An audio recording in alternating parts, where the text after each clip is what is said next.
NovaSAR is a new satellite that we've developed for radar monitoring. It's the first radar satellite that we've built, and it takes a new approach to radar, and it combines that with our small satellite approach to bring us a new capability for doing radar at a very different price point. It was designed from the beginning to meet three key applications: environmental monitoring, particularly in forestry, disaster monitoring and management, and maritime. There's actually 4 microwave frequency bands you can use for imaging the Earth from space: L-band, S-band, C-band and X-band. And images from all of them can be used for a wide variety of applications. Although our choice of S-band for NovaSAR was driven by technology, we wanted to use the most up-to-date amplifier technology for the highest efficiency to produce the high-power radar pulses. This allows us to build a smaller satellite at lower cost. The biggest challenge was to find a way to get the cost down dramatically while still achieving useful performance, and that is really about the design of the antenna of the radar.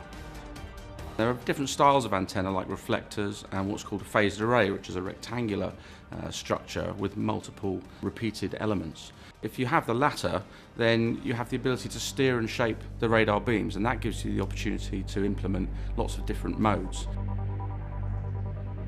ScanSAR is NovaSAR's default mode. It offers a medium resolution of approximately 20 metres and a swath of 50 to 100 kilometres. We also offer a slightly wider ScanSAR wide mode. Our highest resolution mode is the strip map mode, which offers 6 metres of resolution and a narrower swath. And finally, we offer the maritime extremely wide swath up to 400 kilometres over open ocean for ship detection. A key application of NovaSAR will be in disaster monitoring. One of the key advantages is that we can see through clouds. Following a hurricane, for example, when the area is still covered by dense cloud, traditional optical satellites can't see through.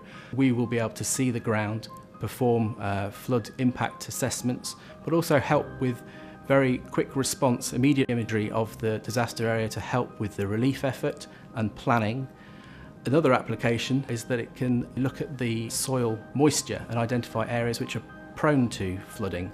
And in that way you can identify areas that are at risk, focus your mitigation efforts on particular areas that are the highest risk of flooding.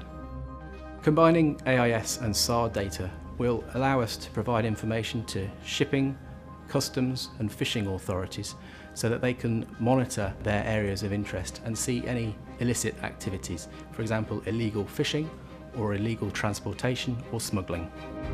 I think the future does look bright for NovaSAR. We've had a lot of interest in NovaSAR. Traditionally, the low-cost Earth observation has been done with optical satellites. What we are doing now is actually evolving that into synthetic aperture radar, and this is actually securing the place of the UK to actually have the next big step in Earth observation.